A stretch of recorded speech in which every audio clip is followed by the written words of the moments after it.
বলে একমাত্র হরিকথা তাদের রুচি হয় না যারা পশুঘাতী, অর্থাৎ যারা পশু হত্যা করে তাদের মাংস দিয়ে তারা ক্ষুধা নিবৃত্তি করে, আহার করে। এই পশুঘাত অর্থাৎ ব্যাধেরই একমাত্র হরিকথা ভালো লাগে না। আসলে অর্থটা তা নয়। যিনি ব্যাধ, পশু শিকার করে জীবিকা নির্বাহ করেন, ওটা তার ধর্ম। মাংস বিক্রি করে যিনি সংসার প্রতিপালন করেন, পিতামাতার সেবা করেন, ওটা তার ধর্ম।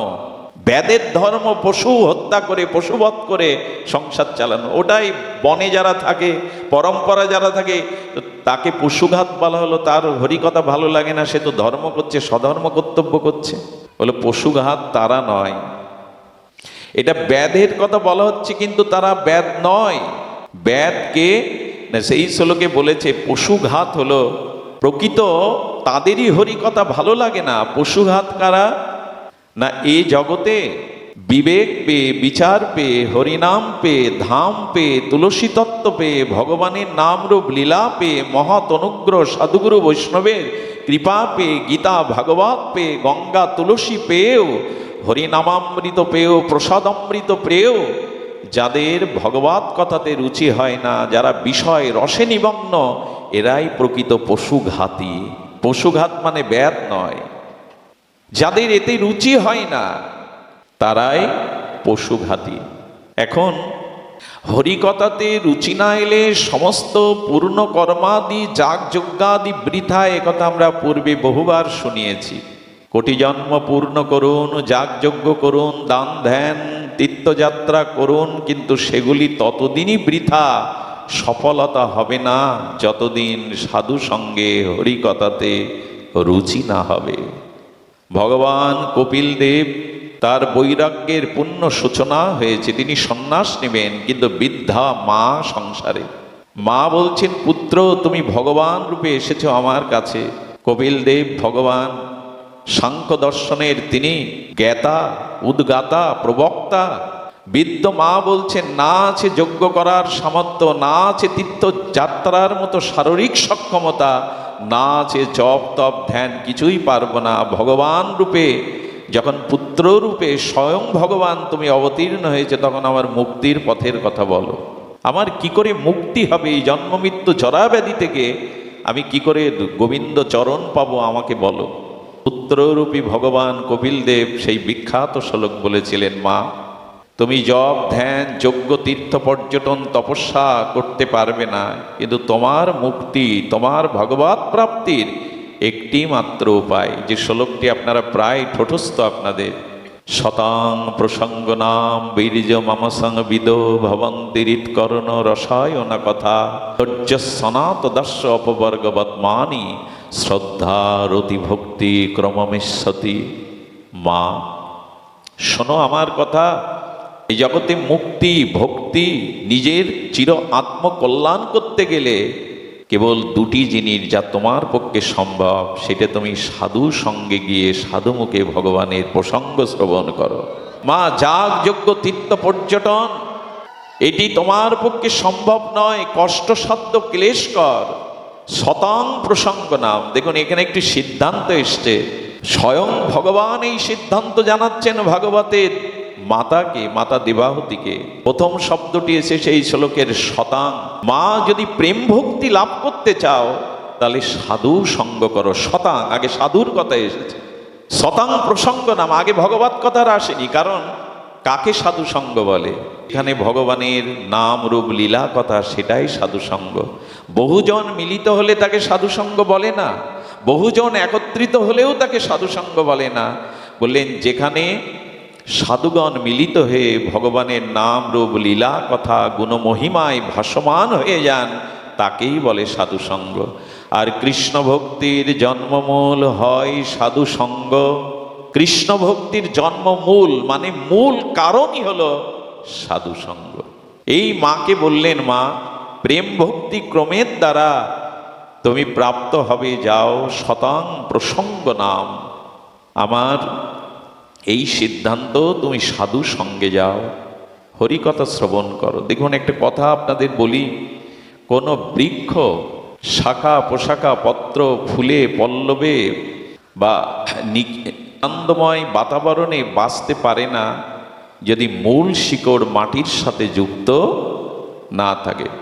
সমস্ত বৃক্ষ বেঁচে আছে, সমস্ত বৃক্ষ ফলে ফুলে পল্লবিত হয়ে আছে, সমস্ত বৃক্ষ পত্র পুষ্প পল্লবিত হয়ে আনন্দ দান করছেন, ছায়া দান করছেন, তার মূল কারণ মূল শিকড়ের সাথে মাটির সংযুক্ত। মাটি থেকে মূল শিকড় আলাদা করে দিন, ছায়া ফুল ফল বা নিজের অস্তিত্ব কি বৃক্ষ বাঁচিয়ে রাখতে পারবে? একটু কথা বলুন, পারবে?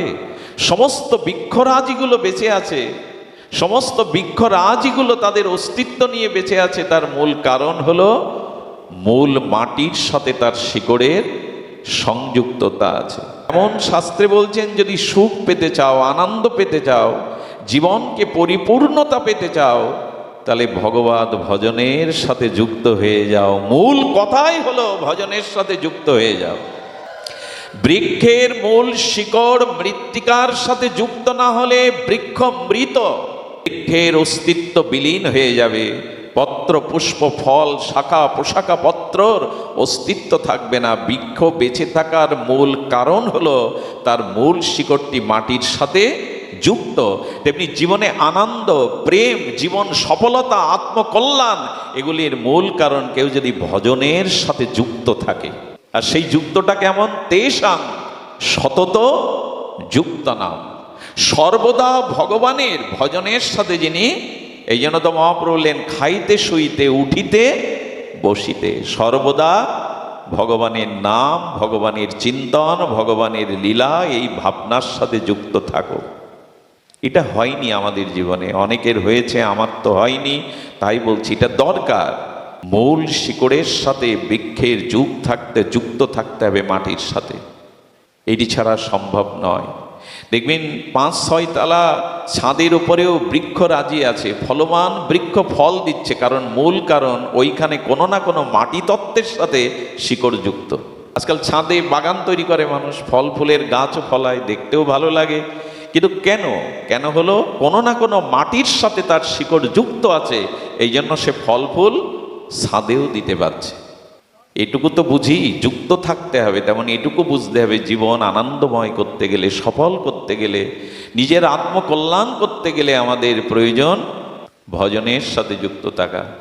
বাবা এই বেটা কি জোগাড় করেছে, দেখো কোথার থেকে কারা আসছে, ভাঙা থেকে, ফরিদপুর থেকে, এদের বসার ব্যবস্থা করো যে কোনো জায়গায়। জয় রাধে। ওর মন বড় কিন্তু জায়গা ছোট, বসতে যেতে মন অনেক বড়, জায়গা অনেক ছোট, একটু ব্যবস্থা করে দাও যারা আসছে।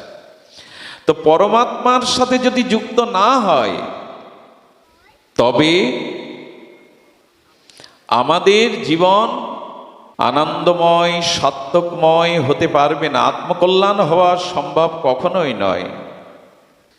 দেখুন, এই প্রসঙ্গে একটি কথা আপনাদের জানিয়ে রাখি, জীবনে অর্থ থাকবে, সামর্থ্য থাকবে, পদ প্রতিষ্ঠা থাকবে, জীবনে বহুবিধ পাণ্ডিত্য থাকবে, কিন্তু সাধুর সঙ্গে ভগবত ভজনে রতি না হলে শান্তি কারো ধরা দেবে না, কোনোদিনই দেবে না।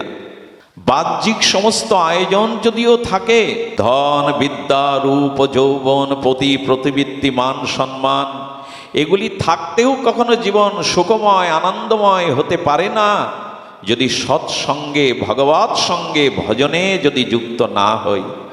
নাম সংকীর্তন সর্ব আনন্দ স্বরূপ। এই দেখুন মহাজন কি বলছেন, আচার্যপাদ কি বলছেন, তত্ত্ববস্তু কৃষ্ণ, কৃষ্ণ ভক্তি প্রেমরূপ, নাম সংকীর্তন সর্বদা আনন্দ স্বরূপ। আনন্দের স্বরূপ কোথায়, আনন্দের খনি কোথায়? সেটি হলো ভগবত ভজনে। ভগবত ভজনেই হলো, দেখুন একটি কথা বলে রাখি, আপনাদের চাক্ষুষ চোখের সামনে একটা দৃশ্য তুলে ধরি, দৃশ্যর দিকে ধ্যান দিন। যদিও আমার কাছে ফিল্মের ক্যামেরা নেই, সাদা পর্দা নেই, তবু মনের পর্দায় আপনারা দৃশ্যটি দেখুন। পৃথিবীতে বহু ধনী দেখেছেন, গণ্যমান্য প্রসন্ন ব্যক্তি দেখেছেন, তাদের সমাজে যশ খ্যাতি অর্থের অভাব নাই, আর তারা অট্টালিকা সমগৃহে থাকে, সুন্দরী স্ত্রী রমণীয় আছে, অর্থবিত্ত মান সম্মান পদ প্রতিষ্ঠা তাদের কোনো অভাব নেই, কিন্তু দেখবেন সেই গৃহের মধ্যে নরকের মতো দাও দাও করে দাবাগ্নি জ্বলছে, তাদের মনে শান্তি নেই। অথচ গৃহ নেই, স্ত্রী নেই, সম্পদ নেই, পরের সাজে কি মুখে আহার দেবে তাও নেই, গাছতলায় ছেঁড়া জামা পরে পড়ে আছে, কিন্তু তাদের হৃদয়ে আনন্দটা ছাপিয়ে তাদের পারিপার্শ্ব আনন্দটা বিতরণ করছে। রাস্তায় আছে, বৃক্ষতলায় আছে, কিন্তু আনন্দের উচ্ছ্বসিত তরঙ্গে ওই পরিবেশটা আনন্দময় করে রেখেছে। এ কথাই কি প্রমাণ হয় ভজনে ছাড়া অর্থবিত্তে শান্তি পাওয়া যাবে?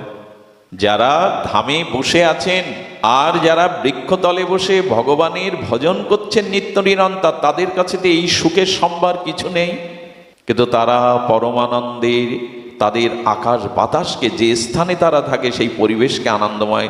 যদি কখনো বিনোদ বাবার আশ্রম বর্ষনাতে যান, দেখবেন আপনি অন্য জগতে চলে গেছেন, আনন্দ আপনাকে বরণ করে নেবে। সাধু মহাত্মাদের দর্শনে যান, দেখবেন চিত্তে আর কোনো বিষয় বাসনা, মলিনতা, নিরানন্দ থাকবে না। এই ধাম আজি সেই ধাম হলো। এই যে সাধুগণ আসে হরিকথা বলে, এই ধাম আজি আনন্দ আজ ধরে না রে। তো সাধু কি টাকা এনেছে এখানে? আপনার জন্য বাড়ি গাড়ি এনেছে? আপনার জন্য কোনো সুব্যবস্থা দিয়ে এনেছে?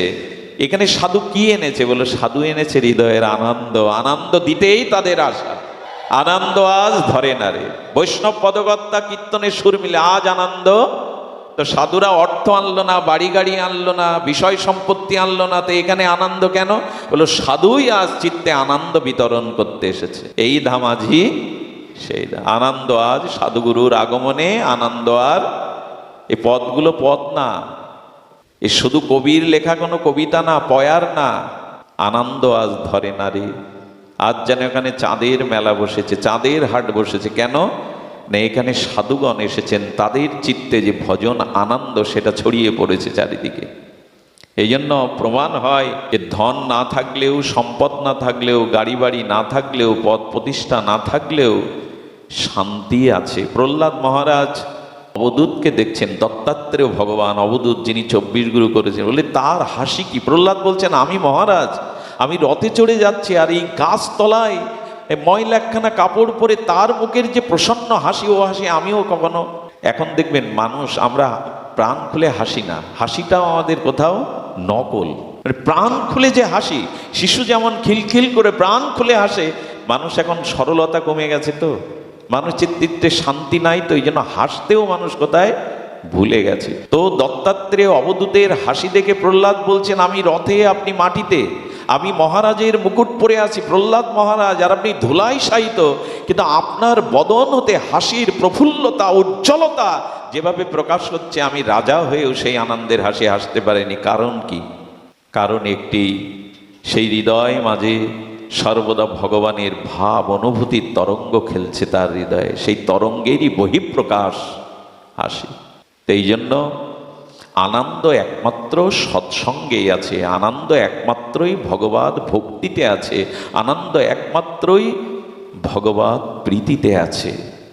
আমি গতদিন বলেছিলাম, বিষয় আনন্দ আনন্দ নয়, বিষয় আনন্দ আনন্দের মতো স্বরূপ ধরে দুঃখ দেওয়ার জন্য আসে।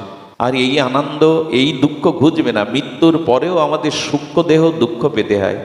যাদের আত্মাগুলো ভজন না করে চলে যায় না, যাদের আত্মাগুলো অশান্ত থাকে না, কখনো গৌর গোবিন্দের গুণগতা প্রেম ভক্তি যাদের নাই, তারা মৃত্যুর পরেও সূক্ষ্ম দেহ দুঃখ ভোগ করতে থাকে, অতৃপ্ত আত্মা তাদের কষ্ট পেতে থাকে।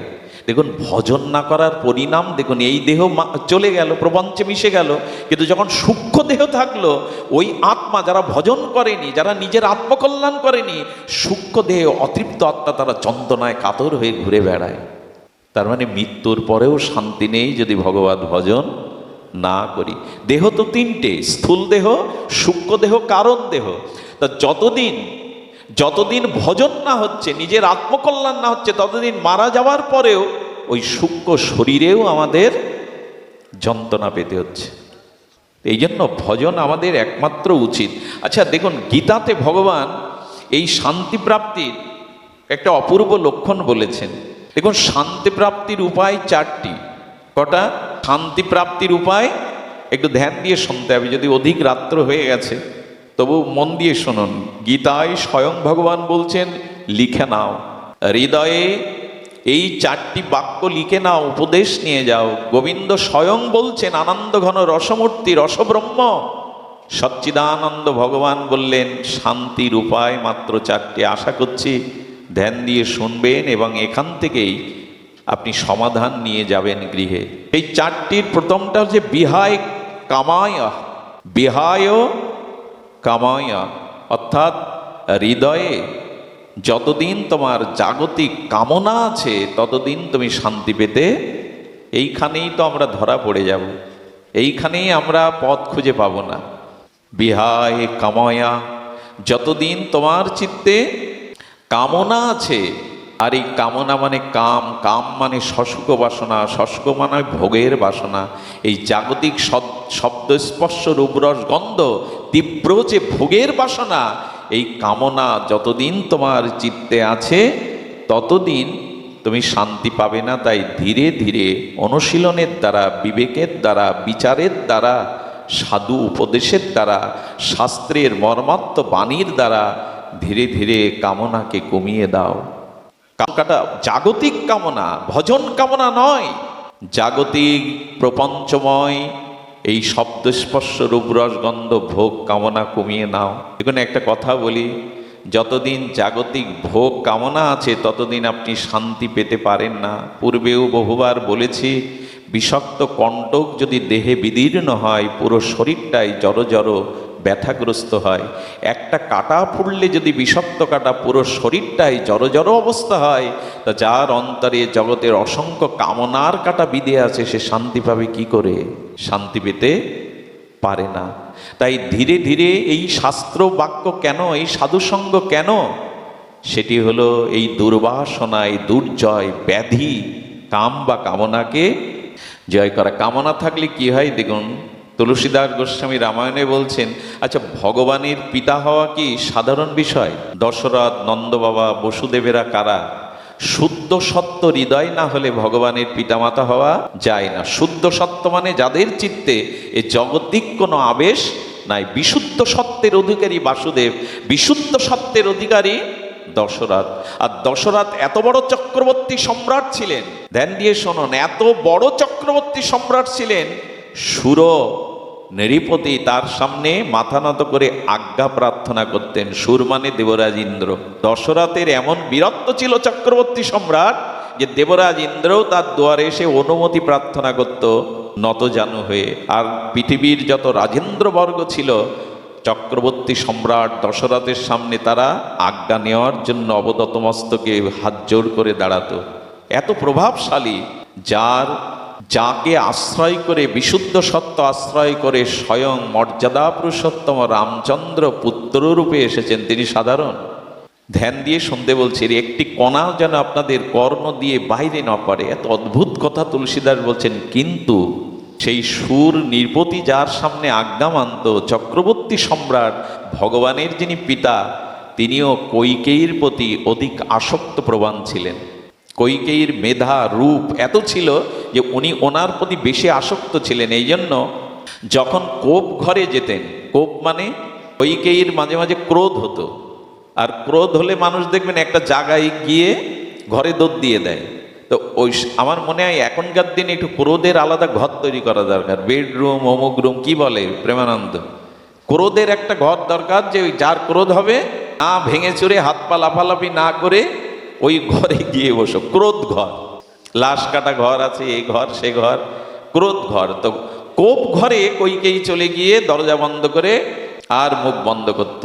চিন্তা করতে পারেন, যার সামনে দেবরাজ ইন্দ্র হাত জোর করে দাঁড়ায়, যার সামনে সমস্ত রাজেন্দ্রবর্গ গিয়ে মাথা নত করে আদেশ নেয়, আর চক্রবর্তী সম্রাট যার কাছে স্বয়ং পূর্ণ ব্রহ্ম মর্যাদা পুরুষোত্তম ভগবান পুত্ররূপে আসে, সেই কৈকেয়ীর ক্রোধ ভাঙাতে আর মাঝে মাঝে কামে উদ্দীপ্ত হয়ে দশরথ গিয়ে হাত জোড় করতেন। মান ভাগানোর জন্য ঘন্টার পর ঘন্টা, দিনের পর দিন তার চরণ প্রান্তে বসে বসে তার রাগ ভাঙাতেন, শুধুমাত্র অতিরিক্ত কৈকেয়ীর প্রতি আসক্তি থাকার কারণে। যদি ভগবানের পিতার এই হয়, চক্রবর্তী সম্রাট দশরথের হয়, তবে রূপ যৌবন ভোগ বাসনার প্রতি যার হৃদয়ে অতিরিক্ত আসক্তি আছে তার কি দশা হতে পারে? তার কি দশা হতে পারে?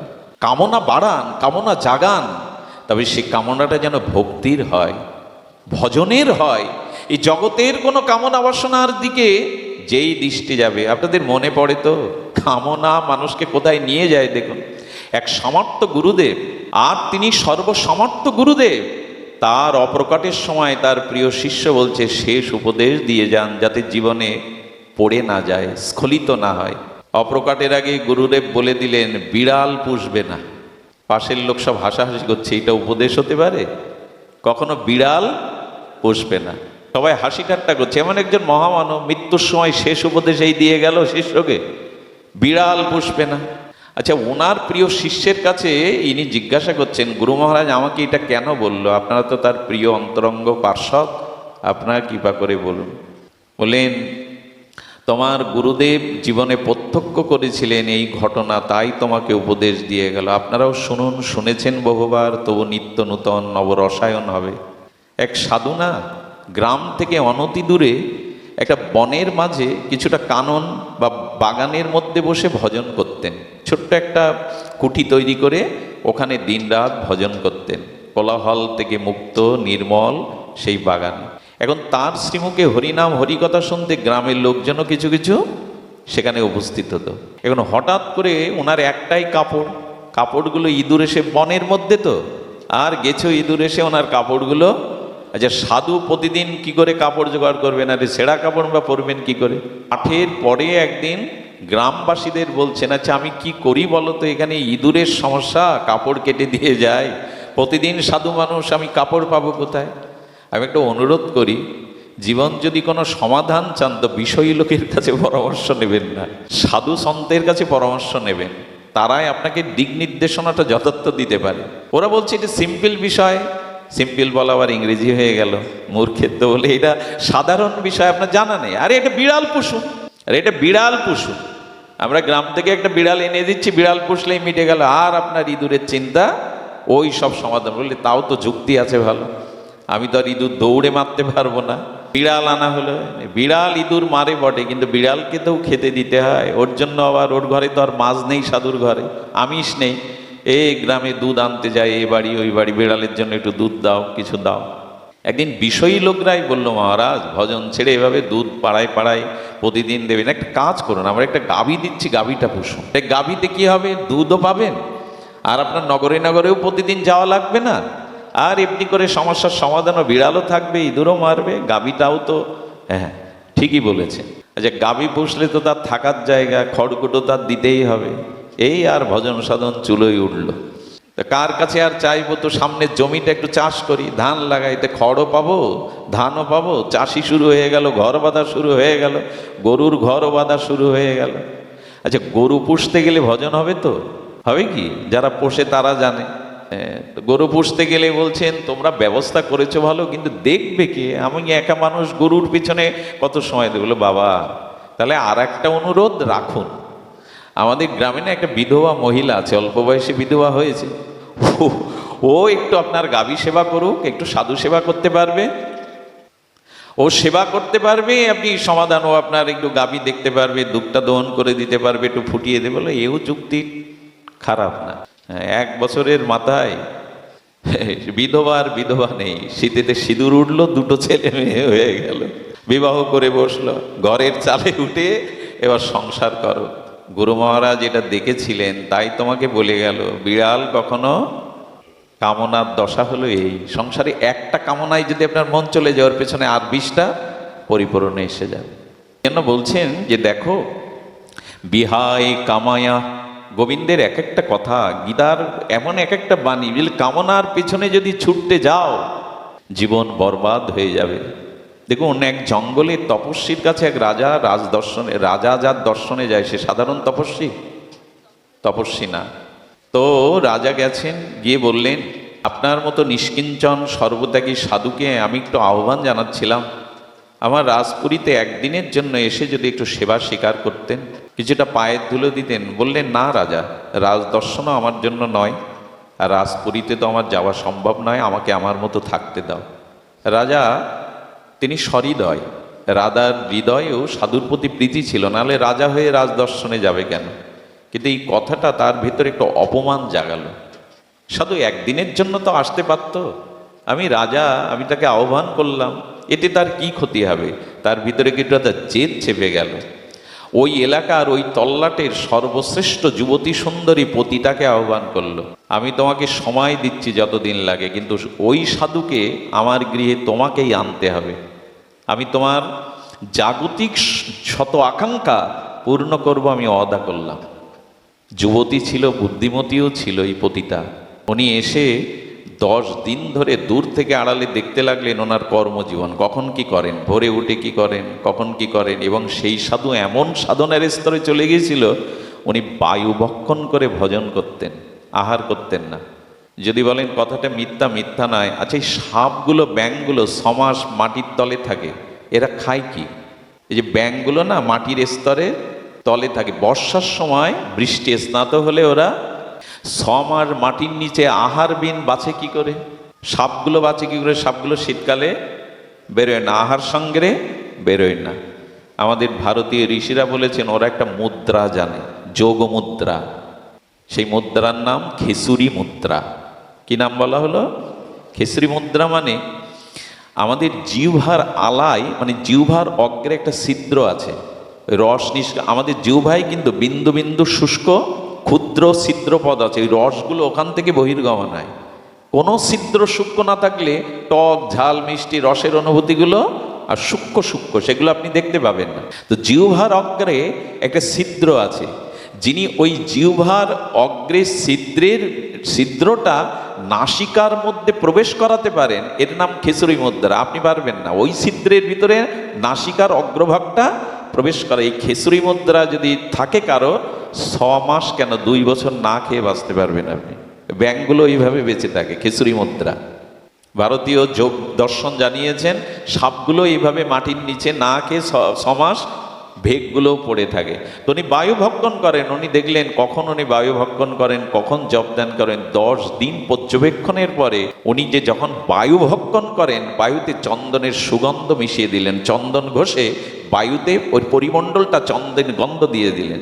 তা আগে যে পরিমাণ উনি বায়ু নিতেন, এই সুগন্ধ পাওয়াতে বায়ু আরো বেশি করে বায়ুটা প্রদান করছে কে? সুগন্ধিটা পতিতা। তো তার মনের বাসনা ওই বায়ুর সাথে ধীরে ধীরে প্রবেশ করছে। দেখবেন গায়ের গন্ধটাও মানসিক বৃত্তির পরিবর্তন করে, গন্ধরও একটা মহিমা আছে। তো ওই বায়ু ওইভাবে দিতে দিতে উনি বায়ু বেশি করে টানতে লাগলেন, সুগন্ধ পেতে লাগলেন। ধীরে ধীরে তার ওই সুগন্ধের জন্য ক্ষুধাটাও, আর বায়ু ভক্ষণ করে যে প্রসন্নতা, ক্ষুধার পিপাসা বেড়ে গেল। উনি একটা পাত্রে একদিন পরমান্ন সামনে দিয়ে দিলেন। এখন এটা দৈবকৃত পরমান্ন সুস্বাদু গন্ধ আর আস্বাদ্য বস্তু পেয়ে উনি পেতে শুরু করলেন। এইভাবে দিতে দিতে একটা জিনিস বলি,